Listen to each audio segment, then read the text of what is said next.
What is up, everyone? Welcome back to another episode of Man Bites Film. As always, I am your host, Brandon. Joining me is the regular crew, the three amigos, well, including myself, Lewis. Hey, guys. And William. Hey, you guys. Hey, guys. How you doing? As always, guys, if you are joining us for the first time, we are a weekly movie podcast where we get together once a week and we talk about movies, news, one movie that we review all together, and at the end we review our individual reviews. So, as always, news. Lewis, take it away. Yes. Okay, so I got some interesting news. Okay, I'm scared. Dun dun dun. That's right. All right. So the first thing I want to bring up is one of my personal favorite horror movies, and this is getting the show treatment now. And Why are we talking about The Hobbit? No. Wow. Yeah, it starts. I'm like, I don't acknowledge. Wow. So Critters is getting a TV series now. And I am so excited for this because this is going to be awesome. It's pretty much these furry little creatures that come out of nowhere from outer space and start eating and killing things. Imagine like Gremlins, but these little furry balls that look like a Furby from back in the day. It's pretty much that. And these are like gore fest movies. So I'm going to imagine that Shudder is going to do a good job because it's a Shudder original show. Oh, God. And they are going to go full on gore fest with these. So I am super excited. And I have my Shudder account ready to go, not only for Joe Bob Briggs, but for Critters now. Joe Bob Briggs, what a name. Bro, that is the man, the legend, the I thought that was Stanley Kubrick. No, Joe Bob Briggs brought me horror movies when I was a kid. Like, this was the man that introduced me to horror, like, B films. Not just mystery science fiction theater and all that stuff. This is, like, Joe Bob was the one that introduced me to these weird horror movies and gave me the appreciation for weird horror movies like Critters. He's a director? No, he's just a commentator, like Elvira and all these other people. Oh, okay. Yeah. Gotcha. Elvira. Yeah. Okay. I've actually never seen Critters, so I guess maybe one day I'll get along to watching the B counterpart to Gremlins, you know, so. Oh, it's so good. It's so worth it. It's just a fun horror movie. That's all it is. Yeah, I wouldn't doubt it is. It's back in the 90s when horror was they were just making movies and turning them out like freaking hotcakes. And they're just like, all right, let's do this. And let's make 12 movies of this. Like Leprechaun and all that stuff. It's actually very much to the style of Leprechaun. Very much to that style, which is fantastic too. It still baffles me that Jennifer Aniston is in that film. Oh, hell yeah. Yes. It still baffles me, but yeah, continue. So the next news is Jay Sandlot. No. Yeah. Yes. Yeah. Wait. How are you going to bring up Critters first, but not even talk about that they're making a Sandlot show, TV show, with the original cast? I don't know how I feel about that. Well, I mean, I don't know how you feel about a lot of things, but yeah, here we are. I don't know. But come on, they have the original cast. How often does that happen? Usually it's like, oh, we're going to like have one or two. They did it with Fuller House, and look how that came out. True. Yeah, well, I mean, yeah. Fuller House was cheesy to start with. Fuller House was never like prime time television. Like, it's good. It's good that they got the original cast to come back, but I feel like The Sandlot. If it's been a long time, I think I reviewed that movie on the show. Yes, you at one did. Point. I did. There, thank you. This movie is a classic. It's a staple of our childhood. There's no way you could replace it with a TV show or add on to it with a TV show. There's no. Well, just okay, no so need by for that, by that no pun intended, token, the Lord of the Rings is a classic. Yes, They're but it's not making rehashing a movie. It's not rehashing a movie. It's actually delving deeper into the mythology, which is different. Honestly, at the end of the day, William, what else do you need to know about these kids? They had this great summer. You know, they got back this kid's baseball that was signed by Babe Ruth, and you know, Benny goes on to play, Major League Ball, and then for the Dodgers. I mean, come on, they couldn't pick the good team. But Smalls, you know, he becomes a commentator, and then at the end of the film, he says whatever happens to everyone else. I don't need to know anything else. I really don't either. It's perfect the way it is. Leave The Sandlot alone. I'm not saying it's going to be a bad show or not, whatever. It may be a good show, but I personally don't need anything else in The Sandlot mythos, quote unquote. Yeah. And on that note, it's a perfect segue into this next one. Whew. Jay and Silent Bob are getting rebooted. Yes. Didn't we talk about that? I don't know how I feel about that. And they're actually replacing the RST video with a red box. So we talked last week. Well, we know who's sponsoring this movie. Yeah. Last week we spoke about Jay and Silent Bob or Jay and Silent Bob in general, right? Yes. Didn't we? But okay. They just announced that first of all, they're replacing RST video. I am so depressed by that, first of all, because that's like, oh God, really? Like that's I know it's video stores are a thing of the past and now Redbox is a thing, but it's like, oh, come on. Really? Really, are we going to put that in Jay and Silent Bob? That's depressing, dude. That is so depressing. Are they remaking the entire franchise, or is it going to start? No, they're just remaking they're rebooting. They didn't say they're remaking. They're rebooting Jay and Silent Bob. Okay, so rebooting the characters or like the movie Jay and Silent Bob Strike Back? Like, that's what I don't understand. It doesn't state whether it's going to be Jay and Silent Bob Strike Back. Or if they're just doing something new with the character. Okay. I think they're rebooting the characters and just starting fresh. Like, they're wiping clean everything else before. It's going to be interesting to say Jason Mewes and Kevin Smith together, especially now. Kevin Smith is super skinny now. Like, he had that what was it, a heart attack or a stroke? I forget. Yeah, one of the two.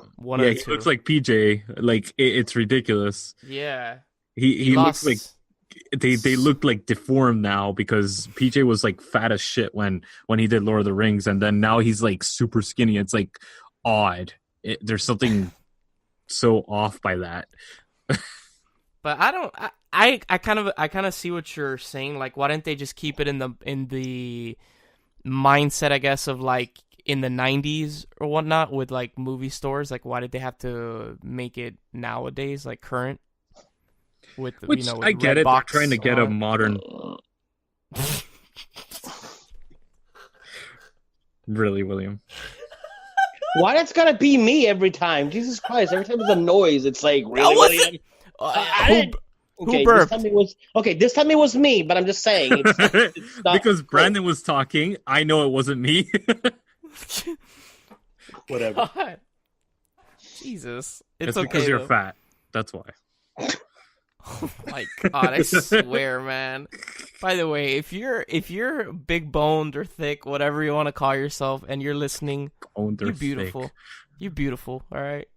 Oh, hell yeah. You are beautiful no matter By the way, when my cousin says you're fat, he's not. We're just messing with William. I know it sounds a little bit mean and whatnot, but you know, we're just friends poking fun at each other. Nothing serious.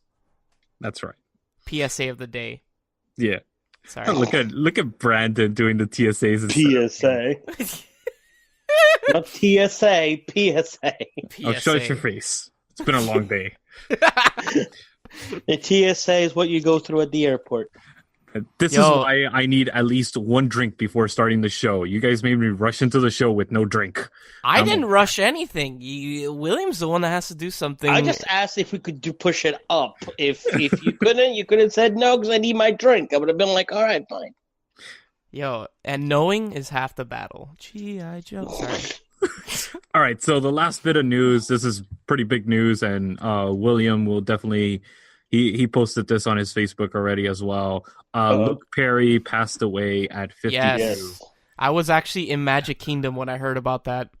I was like, damn, that sucks. Yeah, it really does. Yes. It was you being in Magic Kingdom that killed him. No, I'm just saying it was I'm waiting in line to ride the Haunted Mansion with my girlfriend, and I'm like, I'm scrolling through. I don't. Did you see his ghost? Look, sorry. God damn! Too soon, guys. Too soon. Too soon. Jesus. This is why we're going to hell. This is why. God, All right. Which sucks, man, because Riverdale's doing super well, and they just announced the resurgence or whatever. What's the word I'm looking for? They're renovated. They're redoing like Beverly Hills 90210 and Melrose Place and all that shit. And he was part of it. So it sucks. Actually, no. Was he part of it? There were two characters that I read up were not. Yeah, he was. Luke Perry, that's where he got his like. No. I know he was part of the show, but he was part of the reboot. Yes, the reboot, because there were two. I think Laurie Spelding is one of them that she's not coming back for the reboot or something. Well, that's for a reason. Actually, I think you're talking about Tori Spelling. Tori, Laurie, my bad. Whatever, same shit. Oi, oi. Tori Spelling. Her and Spelling. One other. Spelling. God damn it! Sorry, my bad. I need a drink too. My apologies. Her daddy's like a huge producer in Hollywood. Bro, I'm sorry. Have you ever watched The Mighty Ducks? Yeah, the second one. Yes, I have. You know when they go to Rodeo Drive, and Goldberg's like, "Oh, I'm sure Uncle Spelling's gonna want to hear how bad we were mistreated," and she goes, "Aaron Spelling." That's who he's talking about. He's talking about Tori Spelling's dad. Because he's like a multi-billionaire or whatever. At the time. Whatever. Okay, so I read that Tori Spelling and some other actress is not coming back for the reboot of Beverly Hills 90210. So they'll probably make an appearance. I got a funny commentary to bring up. The first character that you identified with in D2 is Goldberg. God, Jesus, can we not? Can we me? not? Who, me? Yes. Yeah. Why did I identify with Goldberg? Think about it. Because I'm fat? I didn't say it. Wow, but you implied it. Implying it's only half the battle. G.I. Joe. Anything else on? Yep. That's it. I'm done. Captain Marvel comes out tomorrow night. Oh, yesterday. Yes. No. What do you mean yesterday? Oh, yeah, yesterday. Well, yeah, when this releases. Captain Marvel came out yesterday, and we will talk about it next week. Stay tuned. Segue into superhero stuff real quick. For anyone that likes Arrow, they had just announced that Arrow is ending after season 8. What? Yeah, they just announced it. It's going to come back for season 8, and it's only going to have 10 episodes, and then they're going to, I guess it's canceled, and they're just going to wrap it up there. I mean, I just finished watching season 6, and I'm going, okay, where can they really go from here? So I know that there's a lot of multiverse going on thanks to The Flash. Yes, The Flash. But it's getting to the point where it's like, it's got to go. It's had its time. It was a good springboard for all, even Supergirl seems to be on the chopping block, but Legends of Tomorrow, Supergirl, but it's I can see why it's starting to get like redundant. And the last thing that I want to bring up was Idris Elba is in talks to replace Will Smith as Deadshot in Suicide Squad 2. Actually, they announced that he is taking his place. Is he? Yeah, I just saw the Wait, who'd you say is in talks? Idris Elba. Yes, they actually just announced it right before we came on to do this, that he is confirmed.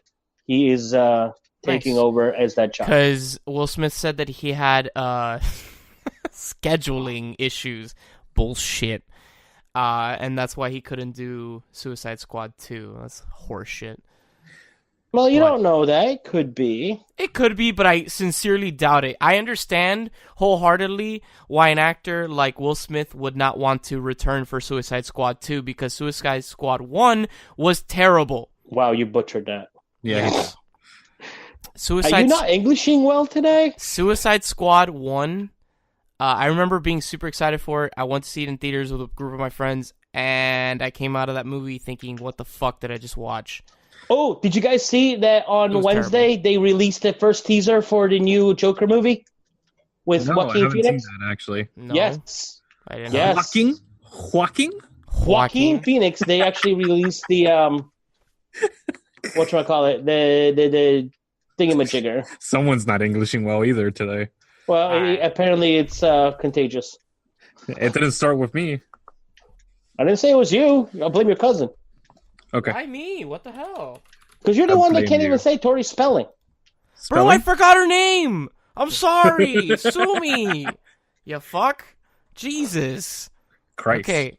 On that note, on that note, stay tuned after this quick break, and we're gonna come at you live with our main review of the show, Drug Lords. 3 episodes to be exact from Drug Lords. I thought you were going to say drunk lord, so I was like, huh? No. Like, not yet. I wish.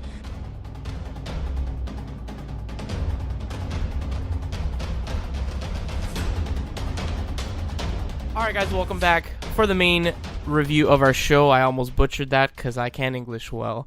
Drug Nobody's Lords. Englishing well today. 3 episodes to be exact from Drug Lords. We're going to be reviewing my man, what's his name? Pablo Escobar, Frank Lucas, and the Country Boys, and the Pettingill Gland. God damn it!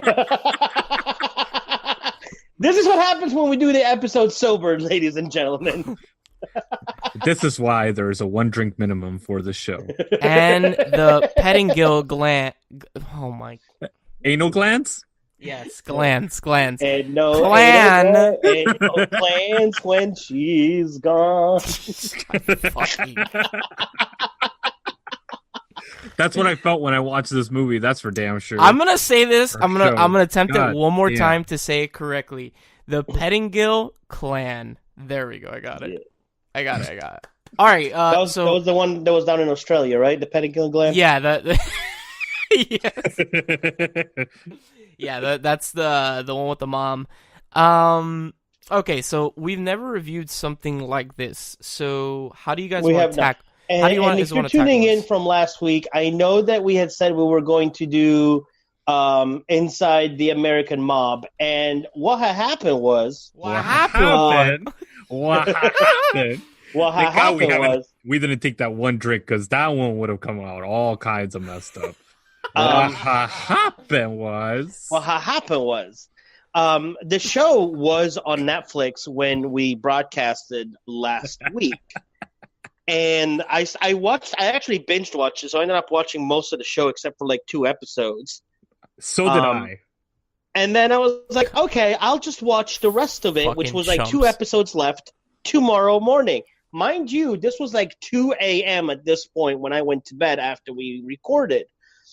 Woke up like 6 hours later, went to put on the show. It got pulled from Netflix. 6 hours. It got pulled by Netflix. It's on Amazon Prime, but you have to pay for it. I was That like, sucks. really? Like, what are the odds?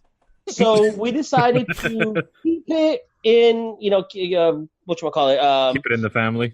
keep it in the family or keep the theme going. So instead of doing Inside the Mob, we went with Drug Lords and Yes. still went with 3 episodes because they were still about the same,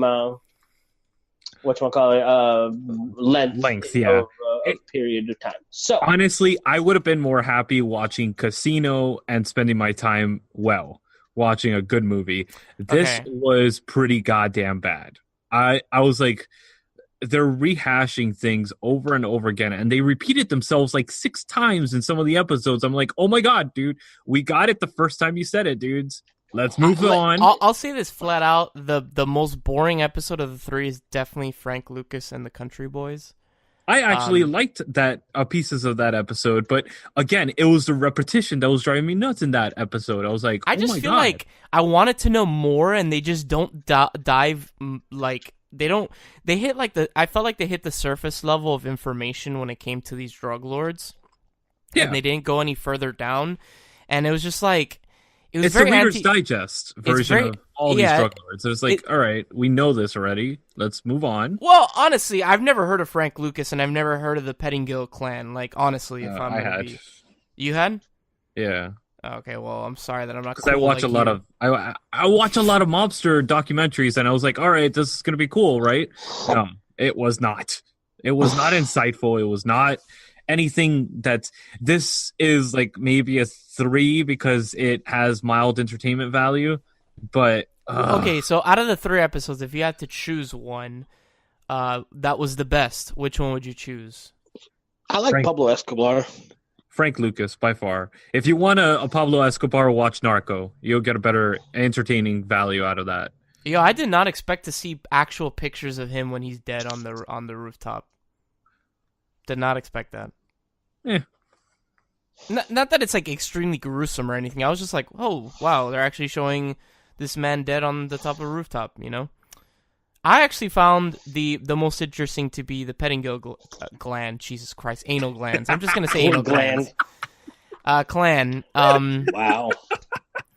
I'd never heard of them before, and it was quite interesting to see. Like, I felt bad for the mom, but at the same time, she still is a criminal. But her son was, that guy was a piece of shit. See what I enjoyed about this, like I binge watched all 8 episodes because I found it interesting, and I started with Pablo Escobar because I think it was Pablo Escobar and the other one was El Chapo. There's another one that they covered. Yeah, El Chapo is season 2, episode 1. I think it is. Yes, it is. Yeah, season 2, episode 1. But I ended up watching all of them. But what I liked is just like you, Brandon. I hadn't heard about a lot of these other crime families. Yeah. So it was actually entertaining. The one that I found the least, which I know wasn't one that we had to watch, but there was one that was like in the Netherlands, and that one I never heard of, and I didn't watch it. I was like, God damn it, I should have watched that one. What I didn't like about it was the fact that it just ends abruptly. Which one? Like the one from the Netherlands. The guy ends up just basically dying outside during a bar fight. Like he gets shot by like a rival, somebody that he had beef with. He ends up like just shooting him, and that's it. And you see like the cop that talks about like how he's like, oh, I came to the scene of where the fight happened, and there was the body, and he was laying there, and he was dead. He led a very, what was it? He says something, and then the episode just ends, and I'm like, okay, that's cool. Like, I'm glad I saved that for last because I didn't go in order of the episodes, but shame on you. Yeah. Thanks. But I mean, when you think about it, it's the story is always the same. You know, it's crime doesn't pay. You can enjoy your life of crime while you can, and eventually it'll catch up with you. Honestly, if you want an entertaining mobster movie, watch My Cousin Vinny. No one can speak tonight, bro. We're just done. Just wait. How's My Cousin Vinny a mobster movie? It's mildly. It's better than this. Wait, My Cousin Vinny? Are you sure you're talking about the right movie? No, I'm not. Whoops. My bad. Brain not working. Wow. Wow, what is going on with us today? Oh, that was great. I'm like, my cousin Vinny is about a lawyer trying to help out his nephew out of an Alabama jail. Like, that is I was got like, hold on a nothing second. to do. What am I? You know, just because Joe Pesci is in it doesn't mean he's a mobster in it, right? That's not fair. Oh, but you can't blame him. Joe Pesci's always a mobster. Yeah, he is. But no, Casino, Goodfellas. If you want to watch good mobster movies, watch those. Even Blow, Narcos. Those are good series, and it will entertain the fuck out of you. I just feel like maybe if each of these crime families had their own show, maybe or not their own show, but like a couple episodes, like maybe 2 or 3, that it feel more fleshed out and you learn more. It's just I feel it's very sub-level and it's very, I guess, anticlimactic. Like you want to know more, but you don't really get that from the show. It's a Wikipedia page on what do you call it, Netflix for an hour long. I wouldn't even go to that extent because Wikipedia, at least you could read up a shit ton about whatever you're reading. Like this is just like, it's like a Spark Notes of a Wikipedia article of about all these crime lords when you want to know more, but it just doesn't give it to you, unfortunately. And poor William, we're like completely destroying his face. No, I was entertained. It's not that I was like, not once throughout these 3 episodes was I like, oh my god, kill me that we're watching this. But I definitely wanted to know more. I just never got it, unfortunately. Yeah. Same thing. Like the most touching one for me was the one with, I forget what her name was, but it was this lady, and she was like a drug. That's the Pettingill queen. Clan. She's the mom. No, not the Australian lady. It was an African American lady. Oh, okay. So we didn't watch that one. We didn't watch that, but basically her downfall is that she wanted to she was already like in hiding, and she wanted to see her son graduate. I think it was like 4th grade or 5th grade, and she went fully knowing that they were basically going to wait for her there. Damn. And basically gave up the life of crime, and it all came to an end. Like, she didn't die. She got arrested. She served her time and is now actually a priestess or a motivational speaker, I think, like for a church, which I thought was like very well, like it shows that you really turned a page, but I don't know. I enjoyed it for what it was. I didn't, go in thinking, oh, this is going to be like a great show. Yeah. But, I mean, yeah, I was definitely entertained, and I entertained to the point where, like, I learned. I learned about, these... Sorry. Oh, you're not entertained. Wow.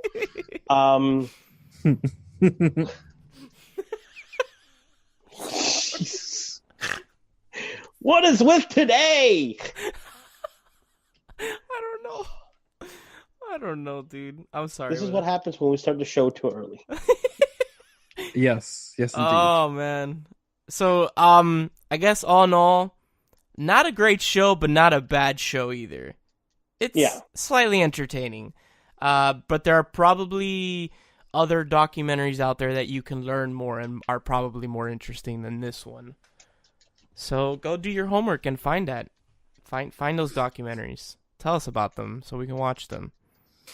All right, so let's move on to the next. All right, so stay tuned after this quick little break, and we're going to come at you with our new segment. We are moving on.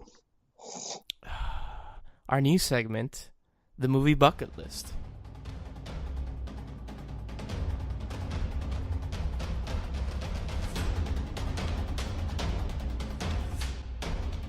Alright guys, welcome back for our new segment, the movie bucket list, where we bring you one movie off of these posters that William has, and we say if it should or should not be on this list. So William wanted it to be a surprise. Yes. Was that a burp? Were you choking on yourself? What the hell was happening there? No, I'm trying to find the English language in my throat, because apparently I don't English well today. Wow. So today's movie, and I swear if either of you have not seen, I know one of you has seen it. I'm going to laugh. And Brandon, if you haven't seen this, you have brought shame to your entire family. Dishonor upon your family. Sorry. and it's not Mulan. So the movie that we're actually going to be talking about today is 2001: A Space Odyssey. Oh, okay. Nice. Gotcha. Yeah, there you go. Okay, See? Yes. Now, Brendan, have you seen the movie? Yes, I've seen 2001. There we go. So, for the listeners, in between the segments, I was trying to get out from William what the movie is, and he was like, "Oh, you've seen this movie. If you haven't, you bring dishonor on your family." And I'm like, I kind of hope I haven't seen it to make this a little funnier. But no, I have seen 2001. I've seen it multiple times, to be exact. With a cousin like yours, I would hope so. Don't get it twisted. I definitely don't like this movie as much as my cousin does. What? Oh no, I didn't. Say I that will you would. fully admit that. Yes. I feel like this movie is super dated. It is extremely, I'll say it, fucking boring at times. What? Yeah, dude. It's slow. It's so slow. It goes to like a crawl, like a crawl pace. Like it's so slow at moments, but it's a beautifully shot movie. What is it you were telling me earlier, Louis? I'm sorry, Louis. I hope you're not upset that we're destroying your movie. All right. First of all, yes. all right. 2001. You're talking Here we about. go. First of all, it's Stanley Kubrick. So That's fuck fine. you guys. Stanley Kubrick. That's fine. Second of all, this is the movie that made science fiction movies possible. That's fine. This is the movie that changed the game 100%. If it wasn't for this, you wouldn't have your favorite fandom, Brandon, Star Wars.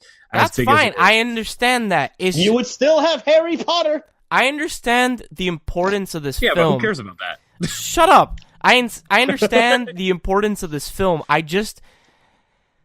man. Why is there no dialogue for like 30 minutes, man? Because, all right. First of all, you're talking about evolution of man. That's what the whole point is. It's basically giving you... It's like reading a book. That's what this is supposed to be. This is supposed to be like reading a book. No book is as boring as the first 30 minutes. Dude, the first 30 minutes are not boring. I'm Come sorry. on, I'm kidding. I'm kidding. I mean, have you read The Hobbit? Because I will definitely raise my hand and be like, actually.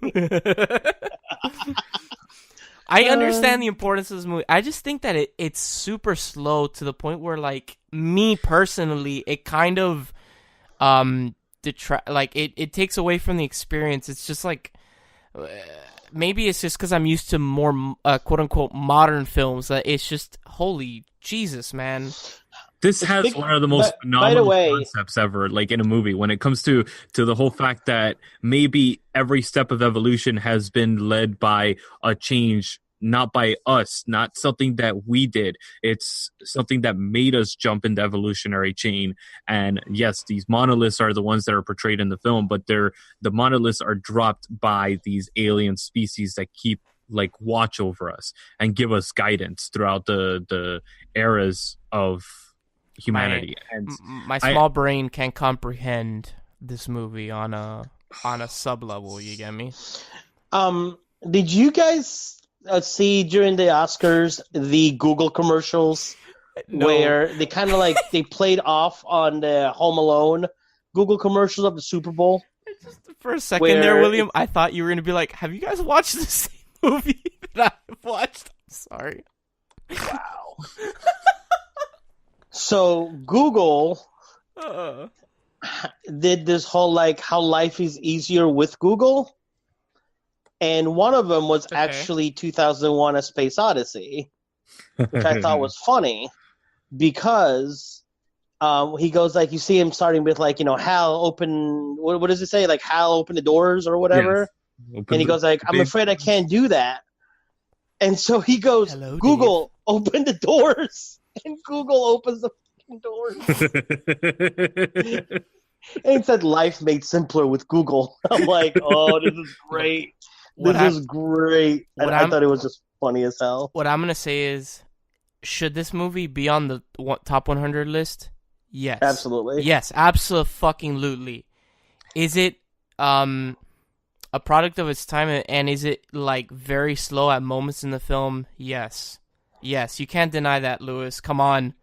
It's slow. It is very slow. Yeah, it is very slow. It's super but slow. It's intentionally done slow. That's the thing, though. Stanley Kubrick films are not fast paced. None of his films are fast paced. You're right in films. that. All his films are slow paced and they're melodic. They all follow a certain pacing that's based on the music that you're listening to. And this film is no different. This is literally like a freaking ballet being portrayed. It's an opera that's being portrayed. Even some of the coined phrases that they did was, this is the first space opera ever done. That even to the point where some of the scenes, when you think of space, what is the first song you think of? It's the 2001 Space Odyssey song. Yeah. What do you think of when you give a huge reveal about something that's big, that's like outrageously like, oh my God, this is going to be huge? It's a Space Odyssey song. And that's what this film did. This is such like it's embedded in ourselves, and we don't even know how embedded it is in our culture. And that in itself is fascinating, and I really enjoy the film personally. This is my third favorite film of all time.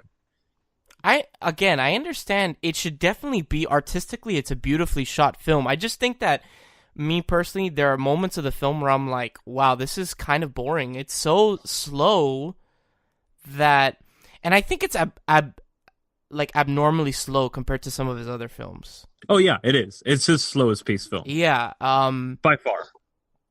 But the whole soundtrack is classical music, so that's why. Yeah. Classical music is not fast-paced. True, you make a good point there. Again, I definitely think have you ever heard the William Tell Overture? Well, yeah, but that's different. And he uses that in Clockwork Orange. I know. For the orgy scene. So, which is awesome. Oh my God. Unanimously, all three of us agree that 2001 A Space Odyssey should definitely be on this list. I can't English today, but I'm going to continue. I'm going to continue 100%. living my life. All right, guys, so stay tuned for next week when we bring you one more movie from this list of 100. We're on what, like 97 now we have left? Or 97, yep. 97 more weeks of this. And, of course, stay tuned for this quick little break where we come at you with the final segment of our show, the individual reviews.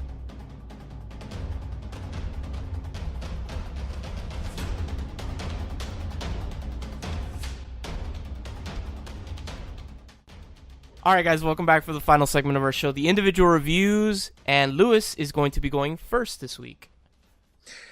Yes. So instead of watching the documentaries that William decided to bear upon us, I continued watching another series, and I watched this whole series of basically it's an in-depth look not on a person's life but upon their death. And it's all based on one of the most famous and notorious lyricists out there. And that is definitely a pun intended.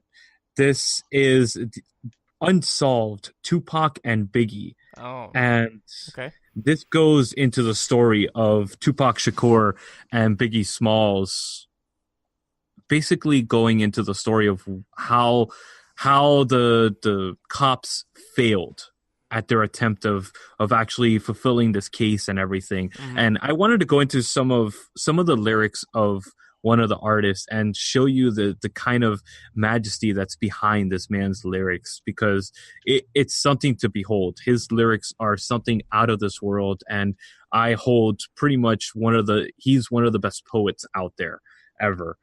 And besides Immortal Technique. Okay. So this is the quote. In this game, the lessons in your eyes, to see through things change. The future still inside me. We must remember that tomorrow comes after the dark. So you will always be in my heart with unconditional love. Obviously, Unconditional Love by Tupac Shakur. And so I take it you're more of a Tupac guy than a Biggie guy, or? I'm gonna get into that. Oh, okay, cool. All right. So the next quote that I want to go into, which this is something I live by every day. Mm-hmm. Never surrender. It's all about the faith you got. Don't ever stop. Just push it till you hit the top. And if you drop, at least you know you gave your all to be true to you. That way you will never fall. And that is 100% true. If you don't try something, you will never know whether you're going to be successful or you're going to fail. But from that failure, you're going to see how you could be successful next time. And these are lyrics of a gangster, quote unquote, rapper that was basically, this is a genre before this man. It was all about pimps, hoes, and how much money you have. And that the fact that he went deep in his what do you call it, lyrics and everything is something that kind of changed the game when it came to rap. And this docuseries goes into that. The whole series basically dramatizes Dramatizes, right? There you go. Traumatizes, yes. Yeah, there you go. We have reached the answer.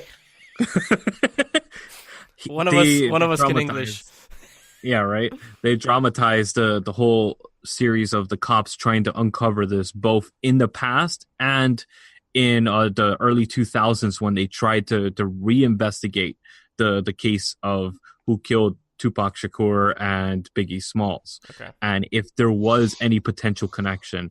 But this series goes in such a way that this is one of the first times I've actually seen Tupac and Biggie not only portrayed as both bad and good people, but portrayed as humans for the first time. It's actually done in a way that you see some of the reasons why Tupac became the way that he is and why Biggie became the way that he is. And I've never seen a movie or a series do it this way. And a lot of the things that Tupac suffers from is a lot of the same things that I see in myself. And I kind of make that personal connection, not only with his lyrics, but with him as a person.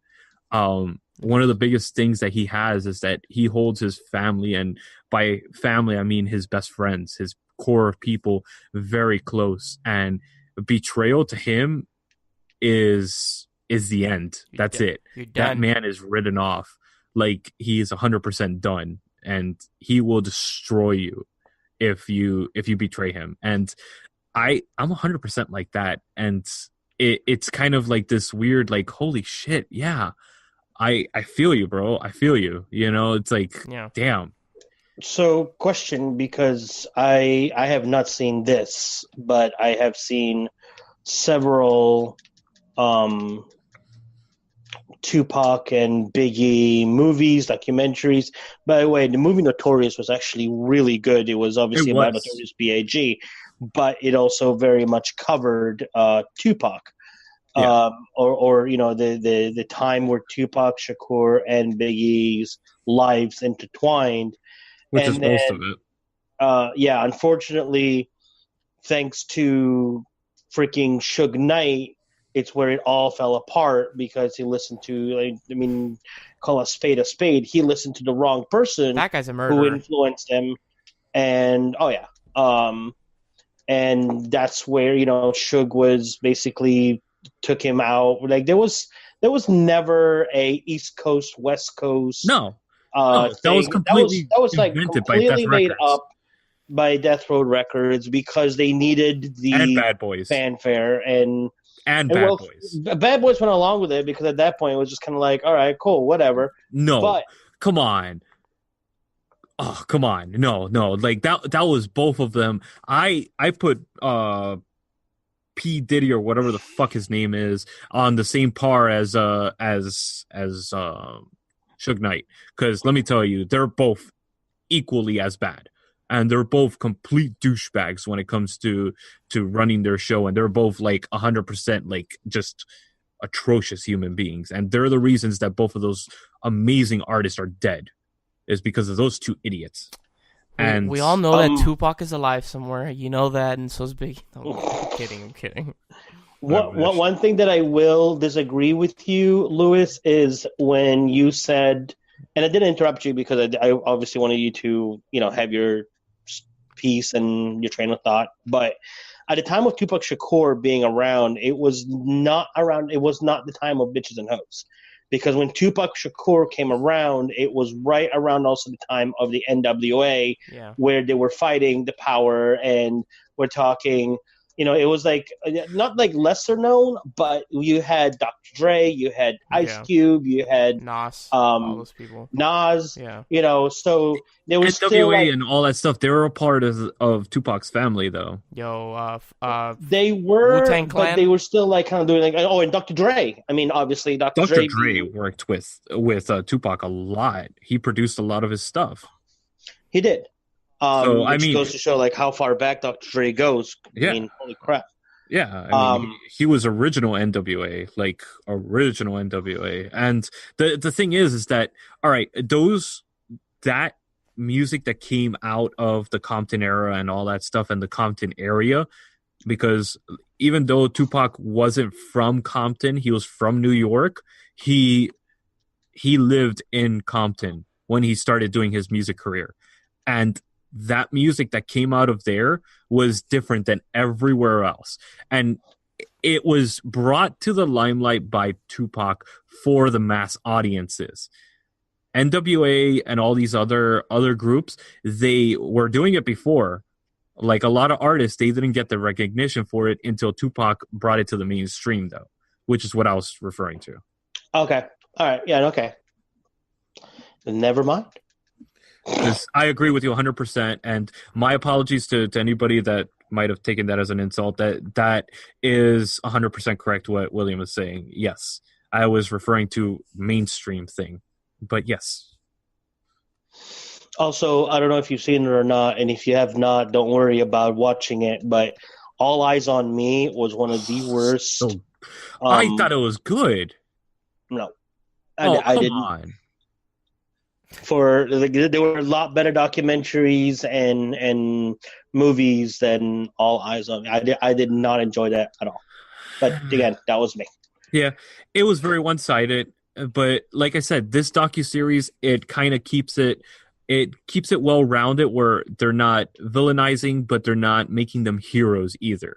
They're making them humans, and with human mistakes, human errors, and there's a scene there where Tupac gets shot in the the studio where Biggie is, and he's walking up, the famous. Yeah, like that's what turned him to then go to Death Row Records after that. Correct. Yeah, because he thought that they had set him up to be killed.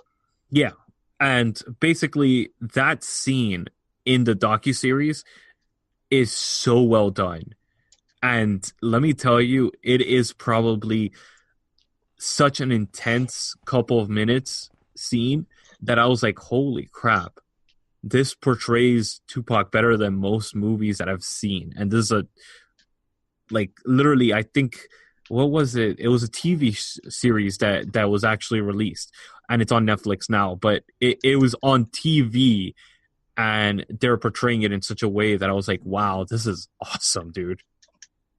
So yeah, this is definitely something you should check out. It's Unexplained, Tupac and Biggie, and it's on Netflix if you want to check it out. And I think that's going to be like, I don't know if we'll do it or not, but for the upcoming, what do you call it? Not Murder Mysteries, the new podcast that we're going to be starting soon. We haven't announced that yet officially. Okay, never mind. So I'm just gonna cut that part out. No.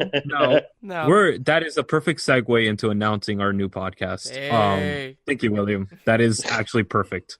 Next time let me know that we're planning on actually announcing it, so that I'm like, okay. We weren't, but hey, let's do it. Might as well. We are actually going to be dropping a podcast in July for new series that is going to be exploring the conspiracy theory and stories behind conspiracy theories. And it will be called Hidden Truth. And it will be part of a new series with Cellar Door that is going to be our new Tolkien podcast, and it's going to be basically a scholastic approach to conspiracy theories. Yeah. And William will be part of the group that will be joining us for that. And the newcomer to our group, that is Julio Mundo, will be joining us as well. So it's going to be an interesting podcast as well. Awesome. And we'll give you further information once it gets closer. So what I was going to say before I realize all this is that this whole is Tupac alive thing, since a lot of people still have a lot of speculations about it, could be a good episode or a part of an episode as to, you know, celebrities that have either faked their deaths or wondering if they're still alive. Kind of like, who was it? Like Olivia Newton-John's boyfriend faked his death for like 2 years while she kept looking for him. Yeah. That was a lot of fun. But can you imagine, like, you lose your loved one and like you look for them for 2 years and you think that they're dead and whatnot, and they're like partying it up down south in Australia? Like, that's not gonna work for me. We are done with this. Can you imagine how extreme she was that he had to do that to get away? Wow. Well, no, I'm saying, like, there had to have been a reason that he dipped. It's not just one person that tangos, right? Well, some people are just, I don't know, not meant to be in relationships. That is true. That is very true. So honestly, this series, I give it probably a 9 out of 10, honestly, and I was very surprised by it. Awesome. Very good, very good. Cool. Okay, so I'm going to be going next in the middle. Malcolm in the middle. Fine. I'll just sit here and go last. Whatever. I hate you. All right, so I'm going to be reviewing a special Let's Play show that I watched about 3 years ago. So 3 years ago, it's about to be 3 years ago, Dark Souls 3 was coming out. Was it 3 years ago? Are you sure it was 3 years ago? Yes, it was. Fuck you. Dark Souls 3 was about to come out, so three lovely human beings that were working at IGN at the time, Gav, Rory, and Krupa, decided to get together and do a Let's Play channel, or a Let's Play show, where they were trying to get Rory to play Dark Souls and beat number 1 before 3 came out. So for anyone that does not know, the Dark Souls series, or the Soulsborne series as it's called, is notoriously very, very difficult. It's a game that is unforgiving. It makes you learn things kind of when you're supposed to learn. When you die, you're supposed to take in that experience and be like, what did I do wrong here, and kind of learn from that. So it's like a 20-episode series on YouTube. Just search up Prepare to Try. And the episodes range. Some episodes are a little bit over an hour or whatnot, but it's a lot of fun. You basically see these three guys that, they work together, but didn't really have like a friendship like that, but they grow as the series progresses. They become closer and closer, and honestly, it's really cool to see Rory, who, honestly, when the series starts off, is absolutely terrible at Dark Souls 1, to be exact. Kind of grow and get better and better, and it's just an awesome experience. And they've done other shows. They've done other, like, Dark Souls. Like, he's beaten Dark Souls 3, Bloodborne and some other shows. They're doing Dark Souls 2 right now on their main channel. So after that, they left IGN and they formed their own channel, RKG, where they basically do the same thing, except without being with IGN.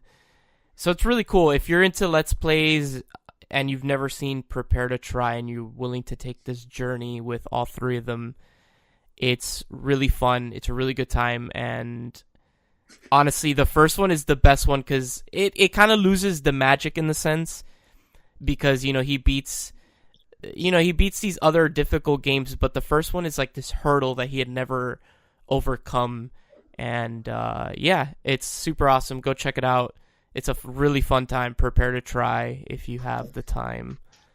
Yeah, That's all. Awesome. Yeah. That's awesome. It's a really good time, and they are very difficult games. Coming from somebody that's beaten a couple of them, they're definitely super, super unforgiving. But that's where the fun comes in, because when you actually beat it, you feel accomplished. It's not like any game that you beat it and you're like, whatever, I beat a game. No, with the Soulsborne series, you're like, wow, this was a fucking journey. I actually did something. I accomplished something. It's like you basically went up this fucking mountain. You're like, yeah, you're at the top. Like, I did it.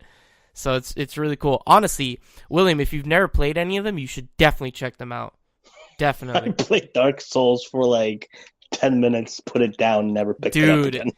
So the remaster just came out last year for PS4, Xbox One, and PC, and it is the perfect way to get into the series. It is incredible.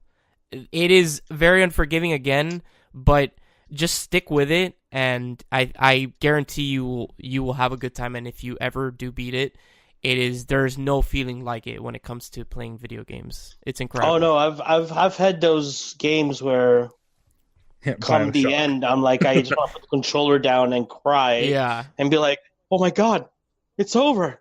Yeah, it's over. Like I beat it. Yes. Oh my god. BioShock. BioShock was actually surprisingly easy for me. Yeah, and again, when I played it on hard, I was like, God damn. No. When you play it on hard. And again, go. And I don't play video games, so it's kind of like, oh crap. The thing with the Soulsborne series is that your first one is always going to be your hardest because you don't know the mechanics, you don't know how the games work. But if you beat that one, they do get easier with each one that you play. So the first one is always the best experience because you're a newbie, you don't know anything, and it's awesome to see the growth. A noob. Yeah, you're a noob. So definitely for anyone that wants to check out Prepare to Try on YouTube, and honestly, if you want, go play Dark Souls or Bloodborne or any of those games. If you don't want to cry for a video game, don't. It will make you frustrated for sure, but honestly, if you want an awesome experience like nothing else in video games, play that, and I guarantee you will have a really, really good time. To put it in a nutshell, for those that have never played Dark Souls is the kind of game that basically you could have never played, and the game doesn't give a fuck.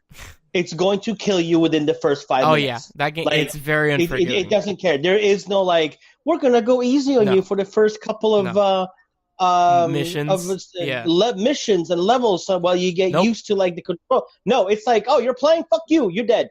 And you're like, wait, what? Like, oh, you're back. No, you're dead again. Yeah. But it's like, oh, you sneezed. Guess what? You're dead. Yeah, like there's a form of currency in the Souls series called Souls that you get, and you use very that. Original, Brandon. Very original. Shut up. And you use that to level up your character. So level up their vitality, with their health or their stamina and all that stuff. So how many times you can roll or swing your weapon. And so you're increasing your soul. So when you die, you drop all your souls, and the game gives you one more chance to go back and basically pick up that currency. But the thing is, if you die on the way to pick up that currency, it disappears forever. So there are moments where you might have, let's say, like 30,000 souls, which is pretty significant at certain points in the game, and you die and you lose all of them, and it's, oh man, there are moments where you're like, fuck, and you just have to turn off the game because you're like, it's soul wrenching. Yeah, there are moments. Where's my soul? Yeah, you're just like, Jesus. So yeah, honestly, Prepare to Try on YouTube. Go play a Dark Souls game. You won't regret it. It's a real good time. William, make sure that you have like a game that you love, that you've beaten 1,000,000 times on hand. Because after you're done playing this game, you're going to want to go and play like the easiest damn game you've ever played in your life, just to feel better about yourself and remind yourself that you are, in fact, a good gamer. It's not you, it's the game. Go play Banjo and Kazooie. That's an awesome game. Wow. All right, William, take it home. What's the final review of today's show?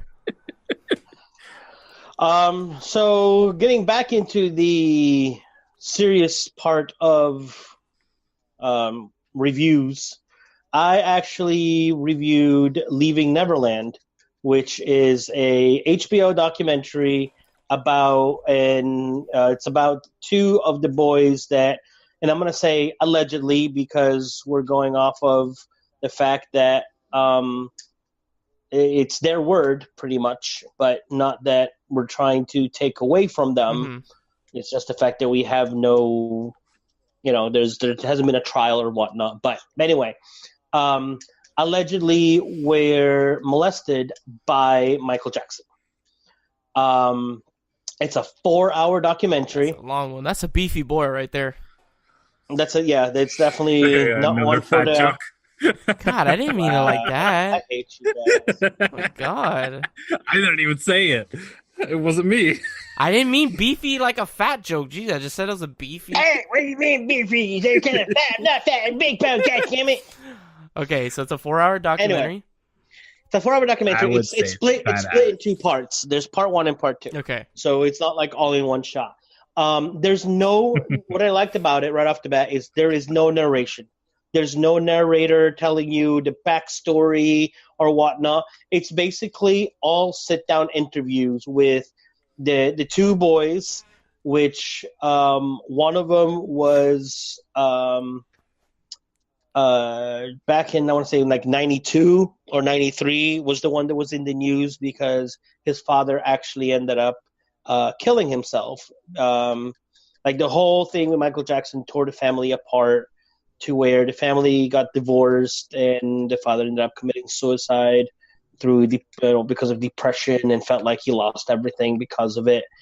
And the other one was again, I cannot remember their names, and I apologize if you're a fan of the show. You know that I'm horrible with names. Terrible. But he ended up being the choreographer for NSYNC. So 2 people that were very big in the industry. But it opens up like this whole new questions. It's like, Lewis, was this... Stop. Huh? Lewis, please stop. Lewis is just sending a bunch of shit in our group chat, and I just can't. Stop. Please. Sorry. Okay. Can't stop till you have enough. Oh my. Hey. I had to go with the fat jokes. You're talking fat jokes the whole time. I'm gonna give you a round of applause because that was such a good just segue into that, William. That was beautiful. What, me? Yeah, with the lyrics. Oh, can't stop till you have enough. Well, I'm not even going to look at my phone right now. I'm just going to wait. Yeah, don't. Please, just don't do this to yourself. Okay, but so is it? So there's no narration. Is it like? Is it slow? There's no narration. It is. It's definitely not like very because like it starts at the very beginning about like with the backstory of like who these boys are and how it was that they got even noticed by Michael to the point where he invited them to Neverland Ranch and the aftermath and everything. But it's raised already controversy again, or the question of was he really a pedophile? Because they go into detail. Like it's not like and this is when it happened. No, they go into full detail about what Michael did to them. Dude, Jesus. But that's always been around. Like that's the thing, though. It's like no. I'm talking like graphic that kind of money detail. Really, like not like he touched me. No, but like my penis. There was points even in the reports from back in the 90s that were coming out originally when this first started that they were actually identifying like specific things and markings on Michael Jackson's body. And that's what sparked all these investigations originally in the 90s was because of these kids that came out and identified little markings on Jackson's body. And that just got completely turned over and it got shuffled under the rug. And it's like, but this also opens the door to where one of them talks how during the second trial, Michael Jackson's lawyer went to him and told him that he had to testify in favor of Michael because he came across very innocent and the jury would believe him. Yeah. And so they forced him because they subpoenaed him to testify even though he didn't want to. and he already had been molested at this point by Michael. And the lawyers were like, "No, you need to testify, or else," and basically almost got threatened into it. Like I said, like you go into full detail of like everything that Michael did to them and what they went through, and the mental anguish that they had to go through, and then both of them are married, and obviously how they had how they went about telling their loved ones, their parents and their wives, and it's like I said, it's slow. But if you've ever wondered what the other side of the story really was, and you wanted to kind of like not take the time, but listen to it, because we've always ever really heard Michael's side. Yeah. Because the kids at the time were underage, so there was never really here's the point of view from the boys. No, this is finally we actually hear from two of the boys, which still makes us wonder if he did it to these two, and then there was this third boy, which was the one that brought him to court. So there's three of them at this point that are saying he did something to them. How many others have not come forward if all this is true? The whole thing with Macaulay Culkin. Was Macaulay one of the victims? And to this day, he professes that nothing ever happened. How true is that if the MO that Michael had with all these boys is the same MO that he had around Macaulay? It's interesting because it makes you really think, and it makes you wonder, like, did I believe the wrong person, but it's like how much of it is true? Is all of it true? It's they don't talk about them. Like, I wish they would have like posted something about, and again, not taking away any legitimacy of this not being true, because I don't want anybody thinking that I'm not believing them. But for those people that like need proof, it's like put something that they decided not to take any money for this, that they did this of their own free will, because the moment that you're like, oh, well, these were people that were paid or they've got money for this, then it's like, oh, then it's right back to they did it for the money, which I honestly do not believe that they did. Well, put it this way. We're living in an era finally where things like this that are brought to light are actually researched, and they're actually getting things done with them.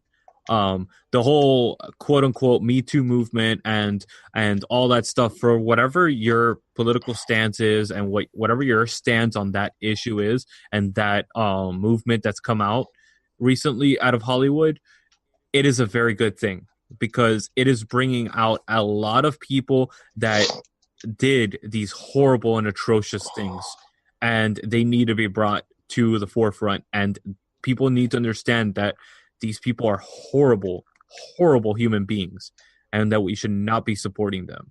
And this time and space where we accepted things and just allowed things and swept them under the rug are over, and thank God for that. Because, I mean, people are like, oh, I don't want to believe it. Michael would never do that. I mean, people would not believe that someone like Harvey Weinstein that produced I believe it. How many movies did that it. Guy looks like so a scumbag. If we're believing the people, the women that have come forward saying I was sexually assaulted by Harvey Weinstein, why are we? Because Michael was Michael, and therefore we, what I mean? Like, that's where I'm like, to me, the detail that they go into it, like, this is not something that you sit there and you make up, and like, it's gotten to the point where it has caused radio Cosby. stations to, It's another Cosby situation. It's not a Cosby situation, but it's like radio stations in Australia have pulled his music from their whatchamacallit, their cycle, their whatever it is that you call it. Yeah. Because people are saying, why are we playing? And this is where it gets complicated for me, because obviously nobody wants to really push forward somebody that did something like this, but you cannot take away the genius and what he did for the music industry at the time, after the time, everything that the barriers that he broke. You can't take something like that away, and I'm not going to take it away. But Michael, as a performer, was like no other. Michael, as a man, was not a nice man. From you know what I mean, and that's what I will take from it. Kind of like the whole Kevin Spacey thing. Yeah. Kevin Spacey, as an actor, has done some wonderful things, some incredible movies. Yeah. But as a man, I mean, we've heard the stuff that came out. Yeah, and not only that, it's the same thing with me with Woody Allen. I love his movies. Him as a person is atrocious, and he is freaking despicable. But him as a movie director and writer, he's freaking phenomenal. My way of excuse me, sorry. Thank you. And my way of kind of going around that system and not supporting an artist like that is by buying movies that are used of his. I don't go to the theater to watch his movies. I don't buy new movies of his. I buy them used. That way, I'm not giving fuel to the fire of this person. I'm not feeding him. I'm not giving him any more money than was already given to him by somebody else that was willing to. Okay. Makes sense. Makes absolute sense. So, William, would you recommend this documentary then? To anybody that's followed Michael's career, and especially the court, like the outside of the music industry life, absolutely, I would 100% recommend this, and I would love to hear feedback from people that watch this and see what they think. I do give it a good 8.5 out of 10. Nice. Awesome. I'm gonna check it out then. I gotta check it out. Just because the 4 hours was killer, but I understand why, because there's so much detail before, during, and after that they had to put it in more than one. But absolutely very well done. Okay. Interesting. All right, guys. So now, yeah, Lewis, what is our movie for next week? Okay, so I'm gonna give you guys not 2 options, but 3 options. Why must you make this difficult? Why can't you just pick one for us, man? Because I want to give you guys an option. You need to choose your poison. Okay. Mm-hmm. So, all right, I'm going with traditional serial killer movie, Creep. Okay. You'll finally see the wonderfulness that is Peach Fuzz. Okay. Which is awesome. The next one is Murder Party, which is a hilarious view of hipster culture and just hilariousness. And the last one is a deep movie, and this one you have to sit and watch. And this is a movie that you guys are eventually going to watch. So one way or another, you will be watching this one. And you have to sit and pay attention to this movie, though. Okay. If you're going to watch it. It's a Ghost Story. Not a Ghost Story. Oh. It's Ghost Story with Casey Affleck. Okay. So. Well, fuck. Not a Ghost Story. Ghost Story. Correct. It's from 1981? No. It came out 2 or 3 years ago. It's Casey Affleck. I'm only finding the one A Ghost Story. That's weird. What is it on? It's on Amazon Prime. Ghost Story, Casey Affleck. Oh, there you go. It's the same one, dude. A Ghost Story.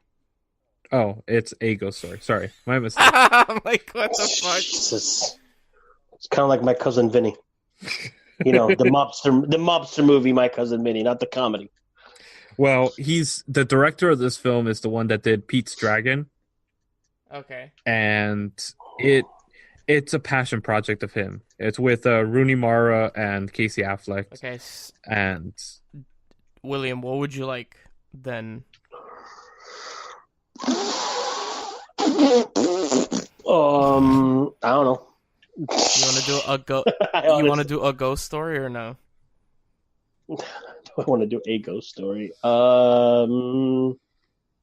Sure. Why not? Okay. Okay. So Let's again, go crazy. I gotta reiterate this. You have to sit and watch this movie. Nothing else. Put your phones down for the hour and a half of this movie. Fine. That's fine. But why? Sit through it because it is a little bit long at first, but once you get past the eating sequence, It's Casey Affleck. I mean, everything's long with Casey Affleck. He does nothing quick. He's just like, I'm gonna take my time. so wait until you get to the eating scene. When you get to the eating scene, that's when it starts speeding up, and it is a beautiful, beautiful movie. It really Am I gonna is. puke on this? Because if I'm gonna No. puke on this, I'm gonna pick No, something different. no, you're not. It's not a gross out movie. It's not a horror movie. It's an intense drama. Okay. All right. So next week we will be reviewing A Ghost Story. As always, if you enjoyed our show, remember to catch our other shows. We have, of course, this one. We have Man Bites Retro. We have Doctor Who in Review. We have the new ones that will be dropping later on in the year, Cellar Door and Hidden Truths. And also, if you are, check out our friends at Diversely Geek and Narcotic Casserole on YouTube. So as always, thank you, William. I was about to say your other name, which will not be mentioned on this show. Sorry. Thank you very much, as always. Thank you, Lewis. Thank you, Brandon. As always, I am Brandon, and we will see you guys on the next episode of Man Bites Film. Dun dun dun. Exactly. All right.